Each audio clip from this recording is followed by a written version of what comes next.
Le Grand Dialogue. Sigika Foba. Edouani Wamakaran. Le Grand Dialogue, l'émission de débat du studio Tamani sur votre radio. Chenni Beri. Halud Mauni. Chenni Beri. Sigika Foba. Le Grand Dialogue. An lamɛnbaaw bɛɛ lajɛlen danse aw bɛ se ka studio tamani kunnafoniw lamɛn radio so 85 sanfɛ aw bɛ se ka sigikafɔba lajɛ min ye teleso 3 kan bi an bɛna hakili jagabɔ fɛn min kan o de ye lakɔlisow datugulen do yɔrɔ dɔw la yɔrɔ dɔw fana lakɔli karamɔgɔw yɛrɛ de tɛ kɛnɛ kan ko wale jumɛn de sigilen do sen kan yen yɔrɔw la walasa denmisɛn minnu tɛ ka se ka taa kalansow la olu ka se k'u ka kalan kɛ a cogoya la walasa ka kuma ko kan an ye wele bila maa saba ma maa fɔlɔ ale ye madame Sise Munaisa Haidara ye n'ale ye min ye Tawudeni Academy o ɲɛmaa ye ayiwa kɛnɛ kan yan nɔ sa Mamadu Sumare ale bɛ yan école karamɔgɔw tɔgɔ la minnu y'u bolonɔ bila octobre kalo tile 15 san 2016 bɛnkan kan maa sabanan ale ye Mohamed Mamata Touré n'ale bɛ yan Anko Mali o ɲɛmaa do ne yɛrɛ ye Muhamadu Touré aw bɛɛ lajɛlen danse. Le Grand Dialogue. Ayiwa an b'aw ladɔnniya k'a fɔ k'an bɛ don min na i ko bi min ye école karamɔgɔ dɔw ye olu y'a yira k'a fɔ ko k'u bɛ baarajɔ kɛ ko k'a sabu kɛ min ye u ka kalo sara ye k'o ma d'u ma n'o ye kalo tɛmɛnen ta ye ayiwa an bɛ ɲininkali fɔlɔ tengu maa min na o de ye sa Mamadu Sumare ale bɛ yan école karamɔgɔw tɔgɔ la est-ce que aw ka syndicat école karamɔgɔ ale sen bɛ nin baarajɔ in na wa? Ok, n ka foli bɛ an filɛbaaw n'a lamɛnbaaw bɛɛ lajɛlen n ka foli b'aw yɛrɛ ye nin baarabila nin anw sen b'a la anw yɛrɛ de ka ko dɔn a kun ye mun ye I yɛrɛ bɔra ka mun fɔ an ka kalo tɛmɛnen halisa an bɛ yɔrɔ min bi an m'o sara sɔrɔ an dun an ka fɛn bɛɛ ye an ka sara in de ye I y'a mɛn an bɛ wuli ka taa denmisɛnw kalan a wari bɛ bɔ sara in de la ni sara in tɛ yen nɔ an tɛ se ka taa denmisɛnw kalan hali denbayaw yɛrɛ a bɛ jouer olu kan. Mais aw ni jamana ɲɛmaaw aw kumana walasa san'aw ka baarajɔ in daminɛ walima kelen sara mana dɔrɔn aw fana ko k'aw bɛ baarajɔ la. Bon aw ni jamanaw ɲɛmaaw bɛ kumana nin ko kelen in kan a ka ca san 10 ye bi an y'a f'u ye an y'a fɔ jamana ɲɛmaaw bɛɛ ye ni kalo tile 5 sera ni sara mana an bɛ baara jɔ o fɔra ɲɛmaaw bɛɛ an ye sigi ka fɔ caman kɛ pour que k'a lajɛ ko in bɛ se ka dilan cogo min nka ka se fo bi ma ko nin ɲɛ ma sɔrɔ a la. A sababu ye mun de ye? Bon sababu an tɛ se k'a fɔ sababu kelen mun dɔn sabula maa maa bolo b'i don sara baara la ani gouverneur an ni bɛɛ sigira an y'a kuma k'a lajɛ hadamaden ko de dɔn ou bien taabolo ko de dɔn wa an ma se ka jaabi jɔnjɔn sɔrɔ o la alors que olu yɛrɛ ka lettre n'u sara baara kan ka daminɛ waati min n'a kan ka ban waati min o bɛɛ dɔnnen dɔn. O ye jumɛn ye? Kalo tile 25 o kan ka sɔrɔ sara baara bɛɛ banna wariw taara bankiw la. O ye kalo tile 25 ye mais an bɛ tɛmɛ o kalo bi sa ka tile 10 fara a kan ka tile 15 fara a kan an bolo ma da sara kan o to la an bɛna balo cogo di? Ayiwa an bɛ ɲininkali tengu madame Sise Munaisa Haidara la ale ye Academy Tawudeni ɲɛmaa ye madame Sise ni ɲankuma. Ayiwa nin baarajɔ in est-ce que Tawudeni aw fɛ yen nɔ fana kalan ma kɛ bi wa min ye kɛnyɛrɛ ye ayiwa jamana ɲɛmaaw ka kalansow la? Komi an ka école ka jan an sigilen bɛ yɔrɔ min an ye a ɲini ka a dɔn ni an ka mɔgɔw enseignant dɔw seginna ka na ko arrêt de travail kama ka salaire ma di salaire ma se ka sɔrɔ fin du mois na donc DECAP y'a jira n na ko o situation ta an fɛ yen donc comme ne yɛrɛ donc aw fɛ yen nɔ ni n y'a faamuya aw ka école karamɔgɔw olu ka sara dir'u ma? Bon ne kɔni ka sara dira parce que an bɛɛ ye kelen ye an bɛɛ ye école karamɔgɔ donc je suppose que bɛɛ ta dira. Ayiwa ko nin sara dilibaliya in e ka faamuyali ye jumɛn ye monsieur Touré? Ni sara dibaliya ne ka faamuyali ye min ye a la dɔrɔn minnu bolo bɛ sara in a baara la olu de ma u ka baara kɛ a kɛcogo la parce que ka da mun kan olu minnu yɛrɛ bolo bɛ a la k'a fɔ ko ka l'école karamɔgɔw ka sara baara kɛ kalo wagati dɔ la ka n'a bila wagati dɔ la ka bɛn kalo tile 25 ma o kan ka sɔrɔ école karamɔgɔw bɛɛ ka sara kan ka bila u ka comptew kɔnɔ banque la bɛɛ lajɛlen kan ka magi ta la comme fonctionnaire baarakɛla tɔ bɛɛ lajɛlen olu maa kelen minnu bolo bɛ o baara la olu y'u ta sɔrɔ ka bila u kun mais cogo di olu bɛ se ka wagati jan ta fo ka se kalo tile 8 ma min ye bi ye ka sɔrɔ école karamɔgɔw ta ma na u ka minɛn kɔnɔ u tɛna se k'a fɔ anw ɲɛna k'a fɔ kɔni ko musaka ko don ko wari de tɛ yen ni wari tɛ yen a man ka gun école karamɔgɔw bɛɛ la a kan ka gun peut-être que fonctionnaires bɛɛ lajɛlen na ou bien a fanba la donc n'i y'a ye l'école karamɔgɔw ta kɔni kɛra kɔko ye ça veut dire k'a bɛ komi école karamɔgɔw fana u tɛ minɛnba de la ɲɛmɔgɔw bolo. C'est comme i n'a fɔ kapu ni académie ɲɛma ninnu olu fana talen don bala ka tɛmɛ école karamɔgɔw yɛrɛ kan ka d'a kan mais madame Cissé y'a jira k'ale kɔni y'a ta sɔrɔ. Bon madame Cissé y'a jira k'ale y'a ta sɔrɔ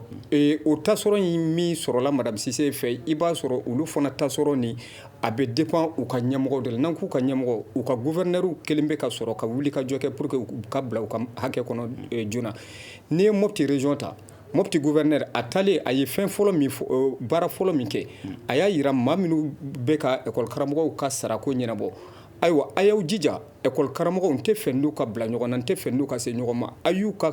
sarako a y'a fɛsɛfɛsɛ aw ka ɲɛnabɔ yanni u ka wagati cɛ u bɛɛ ka bila u ka sara la parce que i kan ka siran maa min ɲɛ fɔlɔ o ye école karamɔgɔ n'olu wulila ka jɔ kɛ caman b'olu ka wuli ka jɔ kɔfɛ donc i b'a sɔrɔ mara minnu bɛ u fɛnkɛ gouverneur minnu bɛ yɔrɔ tɔw la n'olu ka école karamɔgɔw ma se ka bila u ka minɛnw kɔnɔ ça veut dire que olu de ma u jɔ u jɔyɔrɔ la école karamɔgɔw ye o de bɛ na ni nin gɛlɛya sugu ye ka taa école karamɔgɔw yɔrɔ u tɛ ka se k'u ka nafolo sɔrɔ a sara kuma. Aw ka ɲɛmaaw de m'u jɔ u jɔyɔrɔ la wa. Bon ɲɛmaaw ma jɔ u jɔyɔrɔ la nka a ye kuma min fɔ sisan région na gouverneur dɔw bi ka u jɔyɔrɔ fa parce que u ye maa bolo bi don sara baara la u ye ci lase u bɛɛ ma. mais a sara in bɛɛ tɛ bɔ Bamakɔ yan de. sara bɛɛ ti bɔ décentralisation fɛ collectivité la yɔrɔw bɛ se ka sara ɲɔgɔn ɲɛ région ni fɛn u ka sara dulonnen tɛ ɲɔgɔn na région dɔw bɛ se ka sara sisan nɔ ka tile 10 kɛ k'a sɔrɔ région wɛrɛ dɔw ma sara. Région dɔw yɛrɛ bɛ se ka kɛ waati jan kɛ u tɛ sarako kuma yɛrɛ dɔn parce que a bɛ na a waati la nka région dɔw fana ça va pas et surtout Bamako ta de ka jugu a bɛɛ ye Bamako ye république dɔ de y'a d'a ma Bamako i tɛ se k'a dɔn bɛɛ ye woro de ye bɛɛ ye woro de ye Bamako yan ɲɛmaaw ye woro ye ɲɛmaaw ni service les services techniques les services de ko dɔn bɛɛ ye woro de ye anw y'a ɲini cogo bɛɛ la pour que nin ko in kana kɛ anw yɛrɛ ye école mansaw de tile kelen kalanbaliya a man di anw ye nka an y'an seko kɛ an ye ci gouverneur ma pour que an ka sigi sani bi ka se a ko ma ɲɛnabɔ an sigira juma tɛmɛnen o y'a sɔrɔ c'était trop tard o y'a sɔrɔ ko taara ka ban n b'a fɛ de ka walanbila nin bɔ a ma ou bien fɛn wɛrɛ an tɛ se k'o kɛ tugun walanbila bɛ se ka bɔ a ma sisan cogoya kelen mun na n'a ye école karamɔgɔw ka sara d'u ma bon école karamɔgɔ minnu fana bɛ fonction publique la olu ka saraw kɛra a mɛnna olu ɲinana n'i ye dɔw ɲininka yɛrɛ ko an bɛ sarako kelen la u b'a fɔ kalo jumɛn sara dɔn olu b'a miiri an bɛ février mun na sisan nɔ o sara kuma de dɔn alors que o tɛ a ka ca san 10 ye bi an ni jamana ɲɛmaaw b'i sigi ni retard sara ni retard ko la maa kelen ma deli k'a fɔ ko wariko problème de don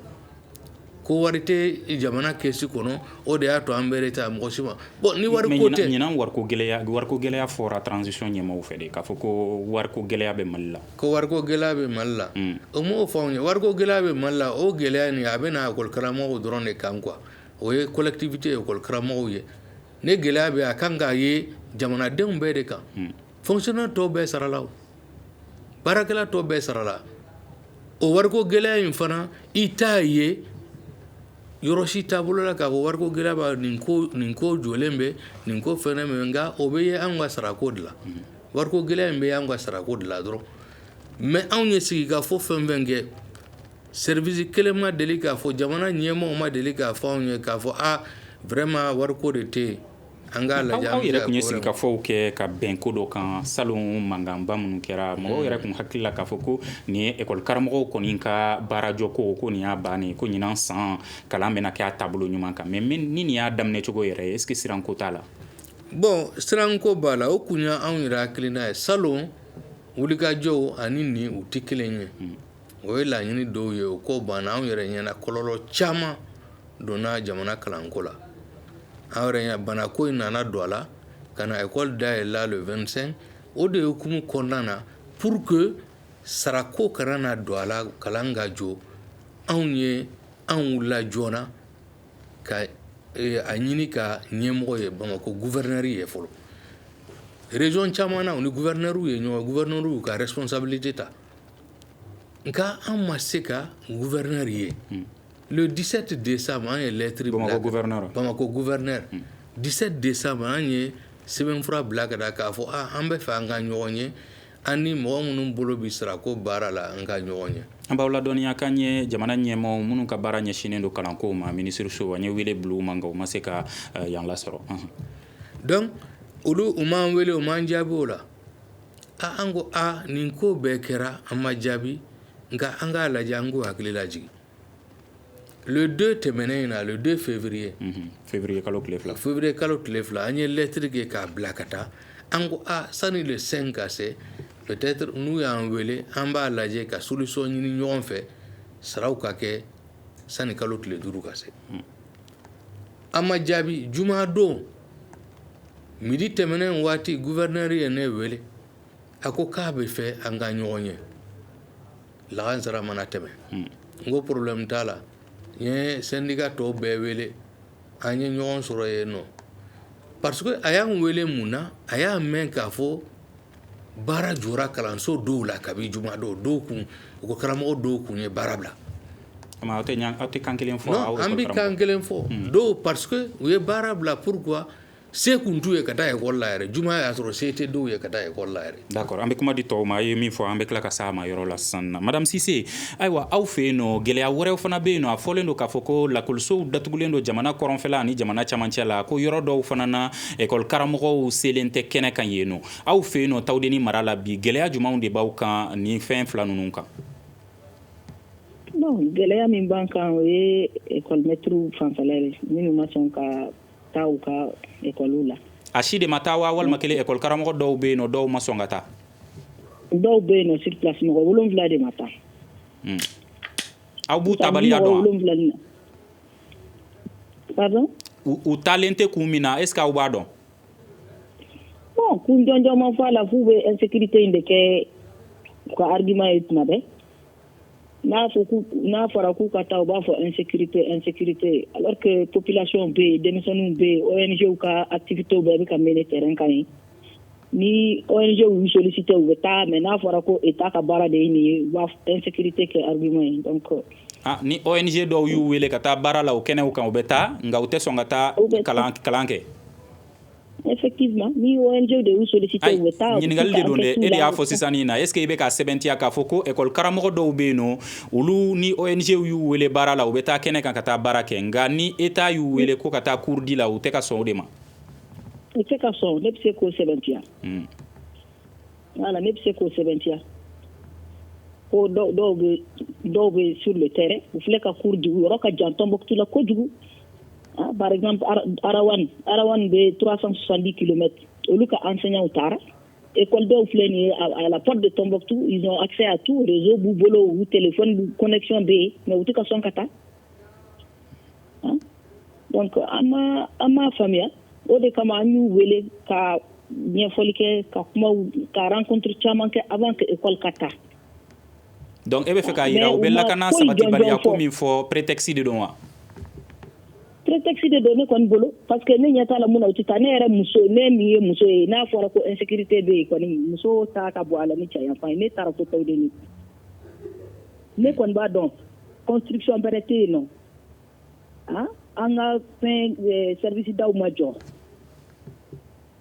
mais écolesow bɛ yen nɔ population bɛ yen nɔ chef de fraction bɛ yen nɔ an n'olu kumana tuma caman bɛ concertation kɛ dɔw yɛrɛ chef de fraction de b'u ta u ka mobile la ka taa n'u ye mais u bannen de don k'u tɛ taa dɔw yɛrɛ tɛna hali Tombouctou ville la donc u dɛsɛra ka argument fosi de fɔ insécurité parce que aw fana bi yan aw tɛ taa ni an ka sigiyɔrɔ tun bɛ yen nɔ an tun bɛ taa k'a sɔrɔ enseignant kɔrɔw de bɛ ka nin fɔ dɛ kura minnu taara olu bɛɛ taara enseignant kɔrɔ minnu an y'a sɔrɔ u bɛ ka baara kɛ o zone kelenw na Tombouctou bolo olu de bɛ ka anw sɛgɛn ni fɛn rentrée ko in na sisan u tɛ ka sɔn ka u ka poste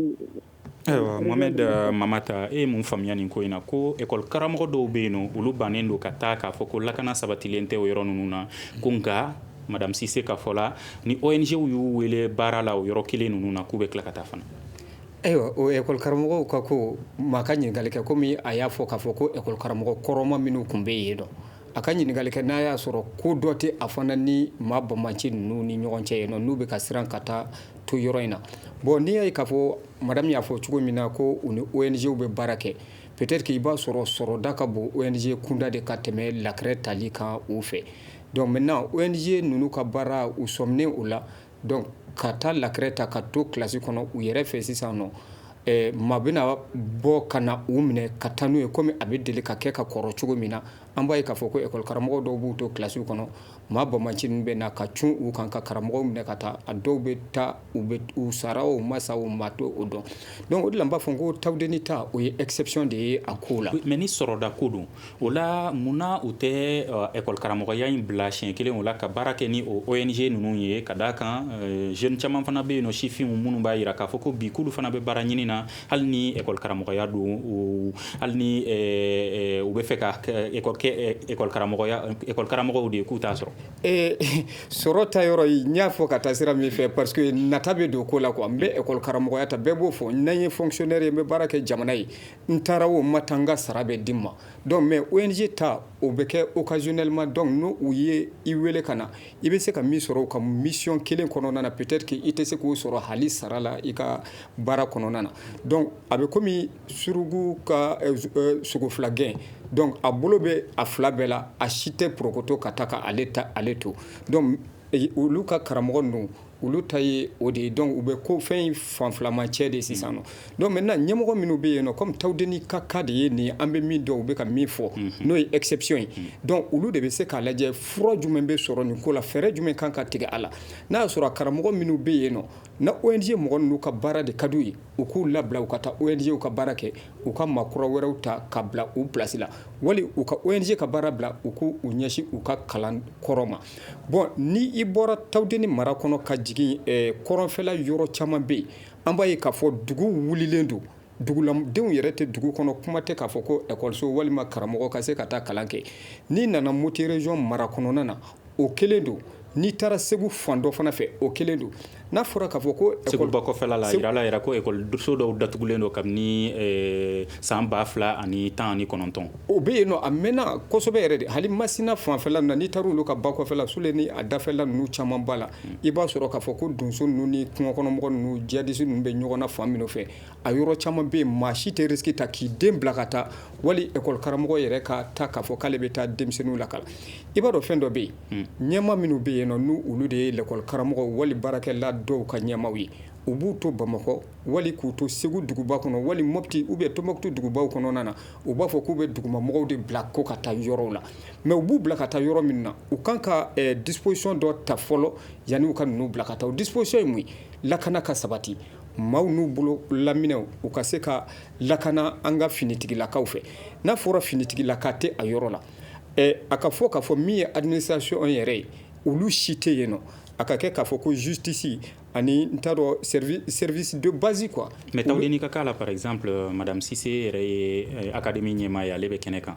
n ko o de ye problème yɛrɛ ye n'a fɔra k'a fɔ ko tawudeni gouverneur académie ɲɛmɔgɔ u ka préfet sous préfet u ka fɛn o fɛn bɛ yen k'o ye administration o bɛɛ lajɛlen bɛ Tombouctou yen nɔ ça veut dire que école karamɔgɔw fana n'u ka écoledenw kan ka yɛlɛma ka taa Tombouctou yen nɔ donc ne u tilal'u ka jɔliw la ka tawudeni kɛ région opérationnelle ye donc bɛɛ ka jɛ ɲɔgɔn fɛ ka na dɔ tɛ se ka to duguba kɔnɔ ka lakana ɲuman sɔrɔ k'i da o frais ka dɔw bila ka taa tile kɔrɔ donc risque minnu bɛ yen nɔ bon kura minnu taara peut-être que u tɛ tawudeni réalité dɔn olu tɛ sira parce que olu ye maa kuraw ye u donna ko in kɔnɔ u bɛ taa parce que baara in ka d'u ye u kɔni bɛ t'u ka baara kɛ bon kɔrɔma ninnu c'est pourquoi ko u k'a sɛgɛsɛgɛ u k'a ɲini n'a y'a sɔrɔ fɛn kɔrɔ dɔ tɛ kɔrɔlen ninnu kɔ parce que a zone ninnu na caman bɛ yen nɔ u tɛ se ka taa to yen nɔ ka mɛn yen nɔ ka sababuya kɛ n'i taara n'i sira ka tila ka si ka wagatini kɛ u bɛ na n'u mi i sɔrɔ kilasi kɔnɔ u bɛ t'i jaso i ka to so ka taa ni ye antécédent caman bɛ se ka kɛ ko kɔfɛ. Sumare hakililata ye jumɛn ye o ko la ko école karamɔgɔ dɔw bɛ yen nɔ u tɛ ka taa yɔrɔw la ka sabu kɛ ko lakana sabatilen tɛ nka yɔrɔ dɔw bɛ yen nɔ ko école karamɔgɔ ninnu tɛ sɔn ka taa yen i n'a fɔ tawudeni nka ni jɛkulu dɔw y'u wele baaraw la i n'a fɔ ONG k'u bɛ taa o wale kɛ. Bon kuma ni o bɛ sɛgɛsɛgɛli kun bɔ k'a fɔ ONG y'u wele u bɛ taa baara kɛ u bɛ fɛn wɛrɛ ne tɛ se ka prononcer o kan mais n bɛ mun fɔ insécurité de bɛ yen nɔ directrice k'a fɔ bon ale taara tawudeni a taara ka école visiter i taara i ye su kelen kɛ ou bien i ye tile kelen kɛ i nana o t'a ɲɛ ye n bɛ misaliya dɔ d'aw ma Kidali t'a la minnu taara an ka denmisɛnnin kuraw de don u tɛ bɔ Kidali yɔrɔ la u taara karamɔgɔya de ka d'u ye u taara u bɛ lakalani kɛ a kɛra examen tɛmɛnen denmisɛnnin 3 de don u taar'u minɛ u siyɔrɔ la k'u siri k'u bugɔ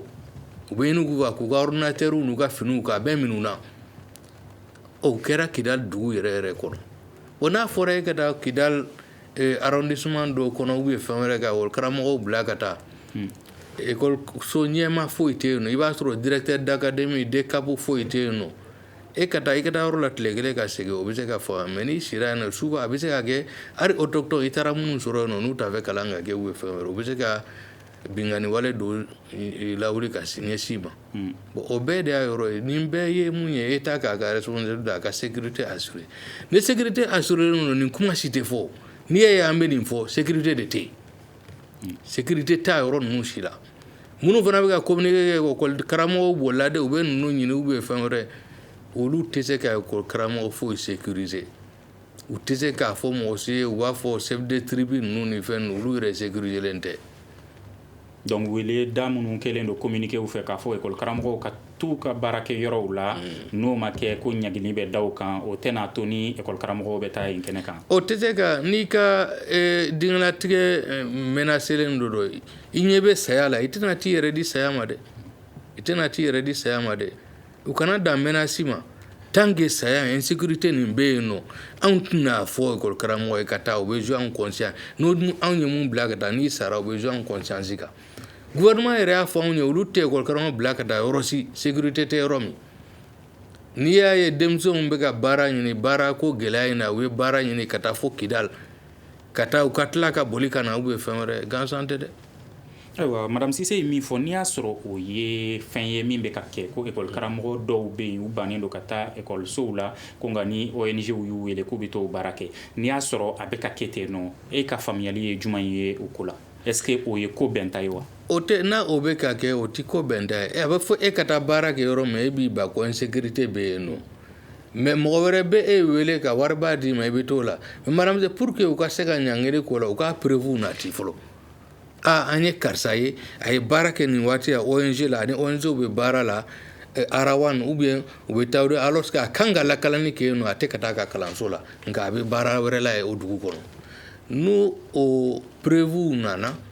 u bɛ fɛn wɛrɛ o bɛ o fana kuma fɔ yɔrɔ bɛ yen. ayiwa madame Cissé k'aw ko o preuve d'u ma nka an bɛ don min na i ko bi i y'a yira k'a fɔ ko école karamɔgɔ 7 olu tɛ tawudeni mara kɔnɔna na an bɛ don min na i ko bi écoleden minnu b'o yɔrɔ la aw ye fɛɛrɛ jumɛn de sigi sen kan walasa o kana kɛ baasi ye u ma o kana gɛlɛya don u ka kalanko la.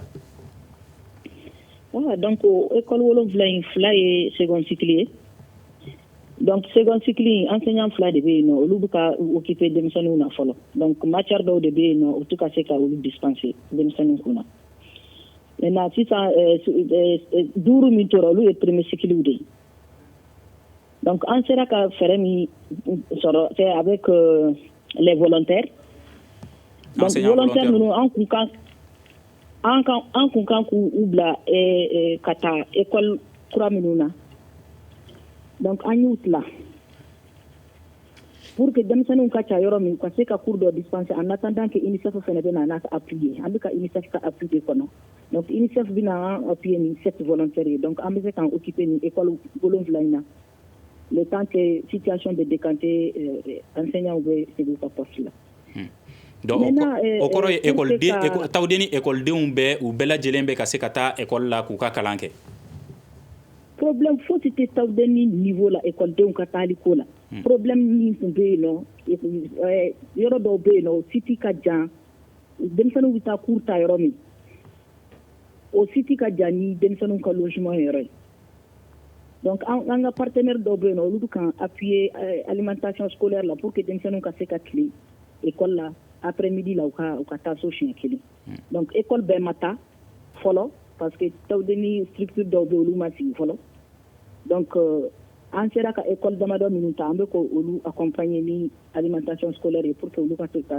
cours bɛɛ sɔrɔ sur place. École bɛɛ ma taa mais école den bɛɛ bɛ ka taa école la. U bɛɛ bɛ ka taa école la. École den bɛ fan o fan ni enseignant bɛ yen nɔ école denw bɛɛ bɛ ka taa problème tɛ yen nɔ. Voilà donc mais école denw bɛ fan minnu fɛ ni enseignant tɛ yen dun. Donc école denw tɛ yɔrɔ denmisɛnninw bɛ yen nɔ donc an ye a fɔ ɲɛfɔ an ka hiérarchie ɲɛna an y'a f'u ɲɛna école denw bɛ yɔrɔ dɔw la il y a des salles de classe enseignant ko de b'an na donc comme nouvelle création do donc ni région kura dilanna bɛɛ bɛ école cayara en 2 ans on est passé de 23 à 70. san fila kɔnɔna na aw bɔra écoleso 23 la ka taa écoleso 70 na. 70 la. Donc le besoin est là. À chaque fois on exprime nos besoins mais an tɛ ka kota ɲɛnama sɔrɔ min b'a to an ka école bɛɛ. O ye Tombouctou mara dɔrɔn de ye wa walima kelen o ye Tawudeni dɔrɔn de ye. Tawudeni ça n'a rien à voir avec Tombouctou. Donc o ye Tawudeni mara dɔrɔn ye. Donc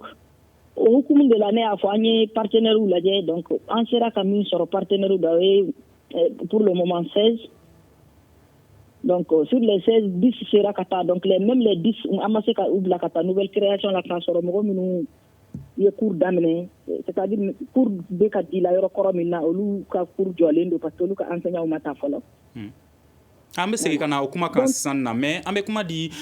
Touré ma parce que ale fana bɛ to ka yani ka kuma di n tun bɛ fɛ ka dɔɔnin de fara parce que n bɛ kuma di ma sɔɔni o yɔrɔ la mais Touré bɛ to ka taa Mopti mara fana kɔnɔna na Mopti mara kɔnɔna na a yirala k'a fɔ ko écoleso caman datugulen don yɔrɔ caman fana bɛ yen nɔ école karamɔgɔw tɛ yen nɔ o yɔrɔ la fɛɛrɛ jumɛn de talen don ka ɲɛsin yen écoledenw ma. Bon n'i taara Mopti mara la i y'a fɔ cogo min na Mopti mara fanba par exemple n'i ye dɔgɔnɔ jamana ninnu ta Koro Bankase Douanza ni Baɲangara i bɛ taa u ka dugumisɛnnin ninnu caman na i b'a sɔrɔ k'a fɔ o dugumisɛnnin ninnu yɛrɛ caman bɛ u bɛɛ wulilen don i b'a sɔrɔ ale écoleso minnu bɛ yen tasuma bilala u caman fana na ka taa denmisɛnnin minnu yɛrɛ kan ka kalan kɛ n'i y'a i bɛ sigi dugu la o k'a sɔrɔ dugu de bɛ yen dugu cilen ka jeni ka kalansow bɛɛ fɛngɛ aw bɛ taa sigi mun kunna n'a fɔra ko l'école karamɔgɔw ka segin ka taa u ka yɔrɔ la ɲɛmɔgɔw bɛ ka min fɔ tantɔ sisan nɔ k'a fɔ k'u ka taa yɔrɔ ninnu na n'i ye localité ninnu bɛɛ listé sisan nɔ ka na n'a ye i b'a ye k'a fɔ o ɲɛmɔgɔ ninnu yɛrɛ fɔlɔ u tɛ hali o localitéw yɛrɛ réalitéw dɔn min bɛ localitéw la u t'a dɔn ɲɛmaa minnu kan ka localitéw gérer u yɛrɛ t'o réalitéw dɔn u t'a dɔn par exemple n'i ye dɔgɔnɔ jamana ninnu ta gouverneurs bɛ yen préfets bɛ yen o ni a ɲɔgɔn na n'i y'u lajɛ sisan u bɛ k'a fɔ ko école karamɔgɔw ka bila ka taa zone minnu na i bɛ taa sɔrɔ o zone dɔw bɛ yen i tɛ écoleso sɔrɔ yen nɔ i tɛ dugu yɛrɛ sɔrɔ yen i tɛ denmisɛnnin yɛrɛ sɔrɔ yen u bɛɛ lajɛlen fanba bɛɛ lajɛlen déplacera n'i taara Segu yɛrɛ mara fan dɔ fana fɛ Mopti dɔrɔn tɛ dɛ hali Segu mara fan dɔ fɛ n'i taara i bɛ boli i bɛ tɛmɛ dugu min na n'a cilen don o de ka ca ni dugu min bɛ yen nɔ u y'a fɔ écoleso min bɛ yen a ka ca écoleso 1000 ani a kunkanfɛ min cira dugu min cira jɔn bɛ o hakɛ dɔn maa dama min bɛ yen n'o ye denmisɛnninw ye maa à peu près 400 000 a bɛ taa o la olu fana si tɛ ka u ka hakɛ sɔrɔ min ye kalanko hakɛ ye donc ça veut dire que en un mot ɲɛmɔgɔw de ye u jɔyɔrɔ bila u tɛ k'u jɔyɔrɔ fa ka sababuya kɛ lakana fɔlɔ min ye fɔlɔ ye n'o kan ka kɛ yɔrɔw la u ma u occupé o la filanan min ye marabagaw yɛrɛ fana ye minnu kan ka sigi ka yɔrɔw lakana k'a yira k'a fɔ ko administration bɛ nin yɔrɔ la a kan ka wuli ka jɔ kɛ ka baara kɛ ka jamana kɔnɔdenw ka sɛbɛnkow yɛrɛ ɲɛnabɔ olu yɛrɛ fan si tɛ yen nɔ i bɛ taa nin yɔrɔw la hali mairie tɛ yen nɔ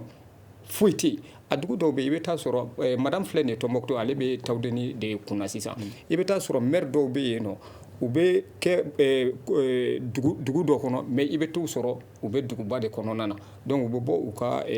commune ninnu ni fɛnw kɔnɔna na donc en un mot an bɛ min fɔ dɔrɔn ɲɛmɔgɔ ninnu u ka a lajɛ n'a ma ɲɛ k'a fɔ ko aw bɛ mɔgɔw bila ka t'u ka baaraw la aw kana kɛ école karamɔgɔw dɔrɔn ye école karamɔgɔw fana ye adamaden dɔw ye dɔw denw don dɔw faw don dɔw teriw don dɔw fɛn bɛɛ don mais école karamɔgɔw ni jɔnw kan ka taa ɲɛmɔgɔ b'u la mais n'aw y'olu dɔrɔn bila ka taa ça veut dire que a bɛ komi i ye daba minɛ dɔrɔn i bɛ k'a bila ka taa abattoir la ka taa da k'a kɛ fɛn dɔ ye donc maintenant u ka fɛn fɔlɔ min ye lakana ye u ko o sabati fɔlɔ. Ekɔliden ninnu tolen don u yɛrɛ ma hali u bilalen tɛ ka taa dugu wɛrɛw la walasa ka taa u ka kalan kɛ. non o ekɔlidenw caman u bɛ to u yɛrɛ ma parce que c'était u somɔgɔw ye u caman n'u somɔgɔw kɛlen don déplacés de u bɛ taa si dugu wɛrɛw kɔnɔ basiw ni tantiw de kɔrɔ n'i taara Sévaré sisan i bɛ taa sɔrɔ a caman fɛngɛ zone de réfugiés ka camp camanba de b'a yɔrɔ la u bɔra min u bɔra o dugu la i bɛ denmisɛnninw sɔrɔ i bɛ maakɔrɔw sɔrɔ u ka kalan déplacés u ka kalanw tiɲɛna se tɛ u somɔgɔw ye ka u don école la Mopti se t'u ye k'u don a la Sévaré se t'u ye k'a don a la yɔrɔ la u masurunya fɛngɛ donc ɲɛmɔgɔw de kan k'a lajɛ école karamɔgɔ minnu tɛ ka se ka taa u ka nin fɛngɛ la camp de réfugiés ninnu kɔnɔna na ni bankasikaw de bɛ yen nɔ u k'a lajɛ u ka tanti dɔw kɛ yen nɔ donc ka école dɔw dale o denmisɛnninw ye minnu tɛ ka se ka taa u ka kalanyɔrɔ la u ka se ka na cours di u ma donc karamɔgɔw ka déplacer u ka kalandenw nɔfɛ tant que n'o ma kɛ an bɛ to nin torogo nin na an bɛ to nin fana na a laban école karamɔgɔ ninnu fan caman min bɛ yen nɔ école karamɔgɔ yɛrɛ n'i ye Bamakɔ lajɛ a caman bɛ yen nɔ minnu ye administrateurs yɛrɛ ye o zone ninnu na u bɛɛ lajɛlen bɛ Bamakɔ u dagalen don yan nɔ i bɛ mairie caman ye o secrétaires généraux u bɛɛ lajɛlen bɛ Bamakɔ préfet ninnu u caman bɛ yan sous préfet u caman bɛ yan donc maintenant dɔ tɛ se ka bila ka taa zone dɔ la ko parce que lakana tɛ yen ka dɔ fana to Bamakɔ ka sa ou bien malien choix fɔlɔ ni filanan de bɛ ko in na n'o fana de bɛ ko in na u k'a fɔ anw ɲɛna k'aw ladɔnniya hali bi k'an ye ɲɛmaa wele nin sigikafɔba in kɛnɛ kan nka an ma se k'u lasɔrɔ ayiwa Sumare an bɛ don min na i ko bi o ekɔliden minnu bɛ yen nɔ n'u tɛ ka se ka taa kalan na ka sabu kɛ lakanabaliya ye ekɔli datugulen don walima kelen ka sabu kɛ ko lakɔli karamɔgɔw tɛ ka taa o yɔrɔw la a bɛ mun de kɛ aw la. bon a bɛ digi den balima bɛɛ la n'i ye den fa ye de situation in bɛ cogo min a bɛ digi bɛɛ la i k'a ye i den ka tile kelen kɛ a ma taa ekɔli la o ye koba de k'a lajɛ nin zone in na yɔrɔ dɔw bɛ yen kabi 2013 u dɛsɛra ekɔliw datugulen bɛ denw tɛ ka taa ekɔli la solution alternative tɛ ka sɔrɔ nin ye ko gɛlɛn ye jamana in kɔnɔ dɛ. mais est-ce que aw yɛrɛ fana denw b'a la parce que caman y'a jira ko ɲɛma olu denw ko u bɛ caman bɛ don kɛnyɛrɛ ye lakɔlisow la mais école karamɔgɔ minnu fana bɛ nin baarajɔ in na est-ce que olu yɛrɛ fana denw bɛ nin situation kelen in na wa. école karamɔgɔw denw b'a la n'i bɛ zone ninnu na i y'a mɛn i bɛ don kɛnyɛrɛ ye a k'a sɔrɔ kɛnyɛrɛ ye ekɔliso yɛrɛ b'a yɔrɔ la c'est ça le problème. mais caman bɛ yen u y'a jira k'a fɔ ko u denw bɛ faabaw kɔnɔna na olu yɛrɛ de dɔrɔn bɛ taa u n'u ka denbaya tɛ taa o kɛnɛw kan. bon o fɛn dɔw bɛ yen nɔ n'i taara yɔrɔ dɔw la ni insécurité tɛ yen nɔ i yɛrɛ dalen tɛ yɔrɔ dɔw la i b'i ka denbaya to yɔrɔ dɔw la fɔlɔ i yɛrɛ bɛ taa i b'a lajɛ i bɛ taa i b'i sigi yen nɔ i b'a jateminɛ n'a sɔrɔ ni sécurité bɛ yen n'i yɛrɛ y'a dɔn vraiment lakana bɛ yen nɔ i ka denbaya bɛ taa diyagoya la yen nɔ sinon n balimakɛ Ture ye mun fɔ avec les déplacés o fana o ye solution dɔ ye o déplacés caman nana Sévaré sisan nɔ minnu u bɔra zone minnu na ni école karamɔgɔ minnu bɛ yen nɔ qu'ils créent les conditions u ka essayer k'u bila Sévaré hali n'u bɛ tantanw de jɔ u ye olu fana ka kalan k'o kɔnɔ o fana ye solution dɔ ye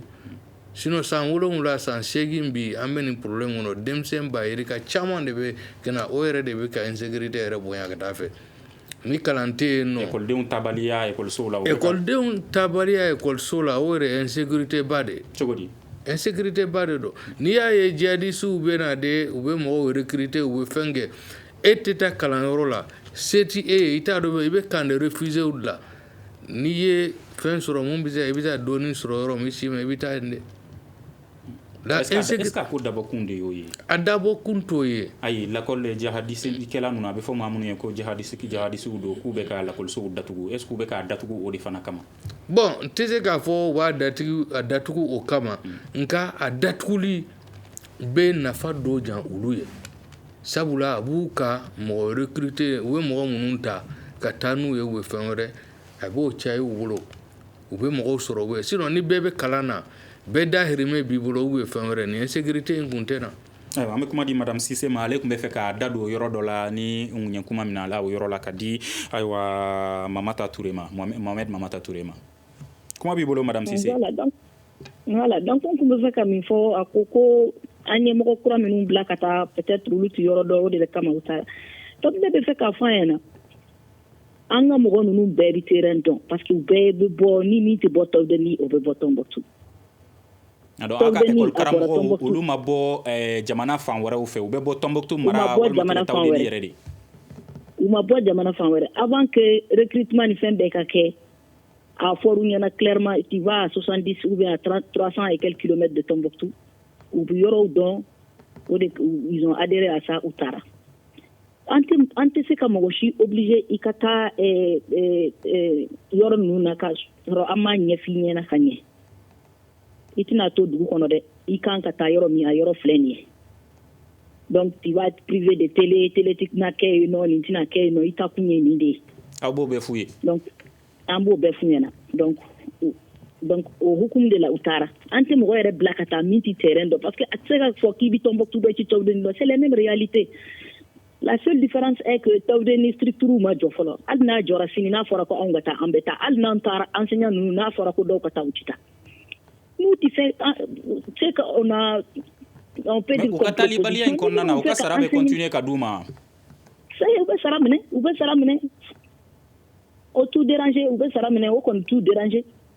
hein e bolo o kan k'u déranger n'a ye retard dɔɔni ta a b'u déranger mais n'a dir'u ma problème t'a la u b'a minɛ depuis que Tawdeni créera minnu ma t'u ka poste la ou bien minnu taara depuis salon u ma segin ka na u y'o période bɛɛ kɛ u b'u ka salaire minɛ o jaabi jumɛn de bɛ se ka sɔrɔ nin ko la sisan e bolo ne kɔni fɛ n'u tɛ se ka taa n'u fɛ ka enseignement de bila u ka enseignement bila au moins an b'u bɔ an ka effectif la et on va continuer à faire exprimer nos besoins voir nos partenaires pour que ka se k'an accompagner mais on ne peut pas chaque fois envoyer un effectif k'a fɔ ministère ɲɛna nin hakɛ b'an bolo k'a sɔrɔ olu tɛ ka sɔn ka taa terrain na déjà yani an kɔni bɛna an nana bɛn ni enseignant minnu ye a tila bɛɛ ye enseignant communautaire de ye donc enseignant communautaire ninnu ka ko ka gɛlɛn commune kelen bi jɛra an tɛ se ka i bila ka taa commune wɛrɛ la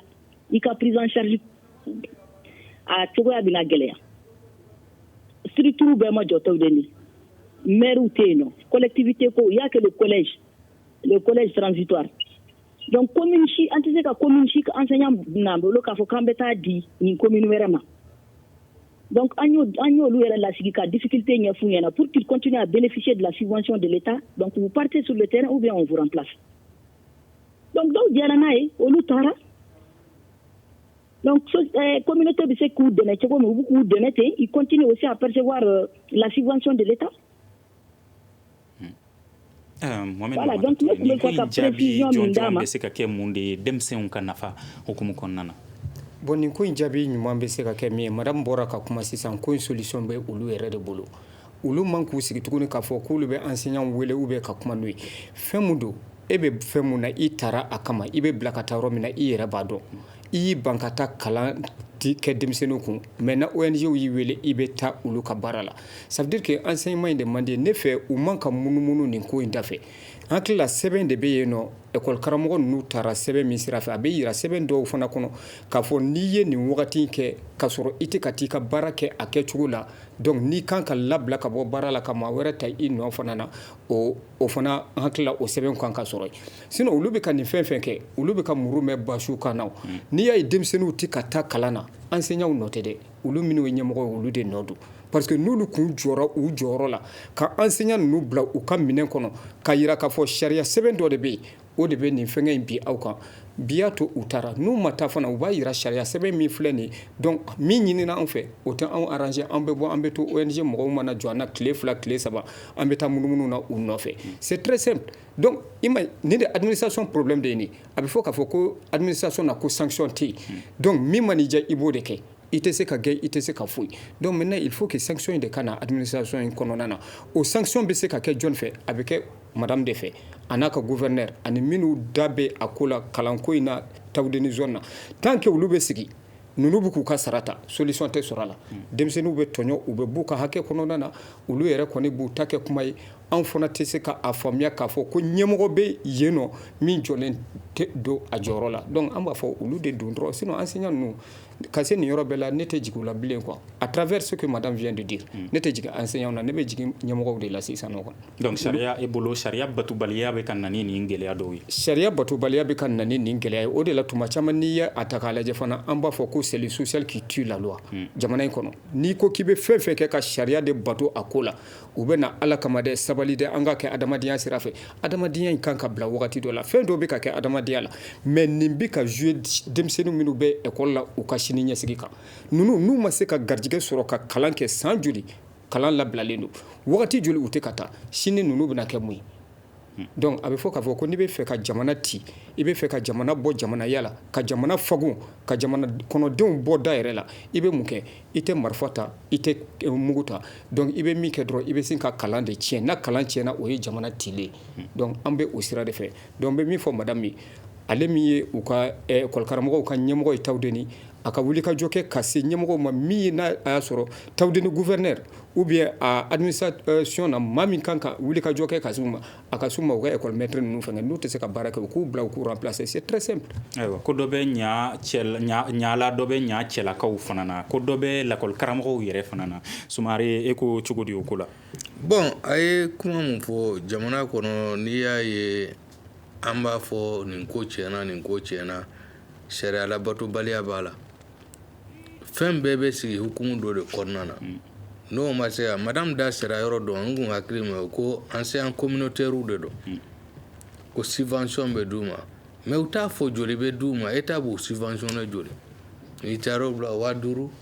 communauté mana se ka mun d'u ma k'u dɛmɛ cogo min a fɔra olu ye k'u b'u intégrer progressivement au de fonction publique la nka o ko bɛ ka bisi basa yen yɛrɛ u b'a fɔ an b'a fɔ olu ma ko u ka autochtone ancien communautaire minnu bɛ yen nɔ dɔw bɛ yen ils sont sur place ko n'u ma olu intégrer u tɛ kalan kɛ bon u bɛ mun fana fɔ caman bɔra minnu bɛ taa kalan u ye concours kɛ bien vrai u b'a dɔn u bɛ taa yɔrɔ min ne ye denmisɛn minnu ka cas f'i ye Kidali ta ninnu u tɛ bɔ yen yɔrɔ la u bɛ bɔ yan de olu sinsinna ka u ye concours k'a fɔ u bɛ taa Kidali u ye concours kɛ u passera u taara Kidali u ye salo u ye examen kɛ examen kɔfɛ de u taara u minɛ u ka siyɔrɔ la k'u bugo u ye fɛn fasuguya bɛɛ k'u la n'olu nana olu bɛ se ka segin cogo ni olu wele olu bɛ se ka segin o la tugun olu tɛ se ka segin kɔtaw la ka t'u yɛrɛ di saya ma fɛn dɔw bɛ yen ni a bɛɛ ye jamana de il faut que l'état soit responsable. mais o yɔrɔ la est ce que aw fana ka jɛkulu yɛrɛ kɔnɔna na aw bɛ ladɔnniyaliw kɛ ka kalanw kɛ ka sensibilisation kɛ walasa lakɔli karamɔgɔ fana bɛɛ lajɛlen k'i jɔyɔrɔ fa. anw tɛ maa si lafasa baarakɛbaliya kan i b'i jɔyɔrɔ fa ne problème y'i sɔrɔ k'a fɔ e ti baara kɛ anw tɛ wuli ka jɔ i ye mais nin ye mun ye nin n'o tɛ kelen ye nin ye insécurité de ye. d'accord sanga banna ka ban an bɛ don min na i ko bi est ce que ɲinan san in na nin ko in bɛ ka taa cogoya min na an kan k'an sigi ni salon gɛlɛyaw ɲɔgɔnnaw ye wa. bon ɲinan ni salon ta tɛ kelen ye ni ala sɔnna ne jamana ɲɛmɔgɔ y'u jɔyɔrɔ la sarako ninnu ka sira sɔrɔ sara ka na a waati la n'o kɛra mada la n'an bɛ salon ta ɲɔgɔn na. mais n'o ma kɛ. n'o ma kɛ an bɛ nin situation in na fo ka taa a ban waati min. ayiwa madame Sise Munaisa Haidara salon gɛlɛya minnu kɛra kalanko la an k'an sigi ni o ɲɔgɔnnaw ye ɲinan fana wa. j'espère k'a tɛ kɛ kelen ye n'ala jɛna n'a ye a tɛ k'a ye. mais yani n ka jaabi di je tiens à préciser min ye n précédé k'a fɔ ko an k'an ka responsabilité ta salaire yɛrɛ kun tigɛra salon. an ye enseignant dɔw yɛrɛ ka salaire tigɛ o hukumu kɔnɔna na u bɛɛ taar'u ka poste la u y'u ka salaire rétabli c'est les mêmes enseignants olu de bɛ ka problème in créer tuguni. d'accord sanga banna ka ban an bɛ kuma di Mohamed Mamata Touré ma wulikajɔ jumɛn de kan ka kɛ écoleden somɔgɔw écoledenw jamana ɲɛmɔgɔw école karamɔgɔw fɛ walasa gɛlɛya minnu kɛra ka tɛmɛ olu kana ye bilen kalanko la. wulikajɔ min kan ka kɛ an hakili la école den somɔgɔw olu kan ka u ka jɔyɔrɔ fa u ka jɔyɔrɔ ye mun ye an b'a ye k'a fɔ anw denw minnu bɛ kalanyɔrɔw la anw denw ka hakɛ de minɛn'u na wa hakɛ anw tɛ k'a ɲini k'a d'u ma ne l'école karamɔgɔw bɔra ka baara bila kɛ k'a fɔ ko u ye grève-ba minnu kɛ wagati min na anw minnu ye école-den somɔgɔw ye anw wulila ka far'u kan bɛɛ lajɛlen ka wuli ka jɔ ayiwa i bɛ hakɛ to sanga banna bɛɛ lajɛlen ka wuli ka jɔ walasa fɛɛrɛ ka sɔrɔ a la ko ka kunnafoni di walasa bɛɛ ka faamuyali sɔrɔ sigikafɔw ka kɛ walasa bɛn ka sabati o ye studio tamani ka taabolo ye an bɛ foli lase an ka maa welelenw ma n'olu kun ye madame Sise Munaisa Haidara ye n'ale ye Tawudeni Academy ɲɛmaa ye Mamadu Sumare ale kun bɛ yan min ye école karamɔgɔw olu ka jɛkulu min bɛ yen nɔ n'u y'u bolonɔ bila octobre kalo tile 15 san 2016 o bɛnkan kan Mohamed Mamata Touré ale kun bɛ yan a ka jɛkulu tɔgɔ la n'o ye Anko Mali ye jaw labɛnba ni karafe nɛgɛ karafe juruw la Mamadu Watara ani Salim Juara ne yɛrɛ ye Muhamadu Touré aw kan bɛ sini sigikafɔba kɛnɛ wɛrɛ kan. Le Grand Dialogue. Sigikafoba. Le Grand Dialogue, l'émission des débats du studio Tamani sur votre radio. Sigikafoba.